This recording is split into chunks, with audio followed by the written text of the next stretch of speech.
Guys, welcome back to my channel health of favourite Rajshri. তো আজকে আমার মা বানাচ্ছে চিংড়ি মাছ। এখানে আমার সব তরকারিগুলোকে ভালো করে কষাচ্ছে। এখন ঢালছে জিরে গুঁড়ো, এখন আমার মা ঢালছে হলুদ গুঁড়ো। এখন আমার মা এটাকে নাড়িয়ে দিচ্ছে সুন্দর করে। লঙ্কা দেবো না, এই দেখো বন্ধুরা চিংড়ি মাছটা।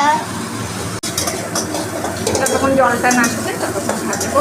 এটা তো অনেক ছোট হয়ে গেল হঠাৎ করে। হ্যাঁ, তো জলটা বেরোচ্ছে না, টানছে না।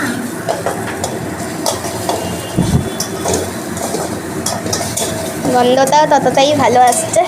গায়ে এখন জলটা শুকিয়ে গেছে, এবার মা একটু পরেই ঢালবে জল ঝোলের জন্য। ঝোল কম রাখবে। এটা আমি জানি। এখানে বেসন ঘোলা জলটা দিয়েছে, কি সুন্দর কালার এসছে বন্ধুরা দেখেন। এখন ধীরে ধীরে ঝোলটা ফুটছে, বেশ সুন্দর লাগছে দেখতে ঝোলটা গায়ে। এরকম আরও রেসিপিস দেখার জন্য আমার চ্যানেলটাকে সাবস্ক্রাইব করো।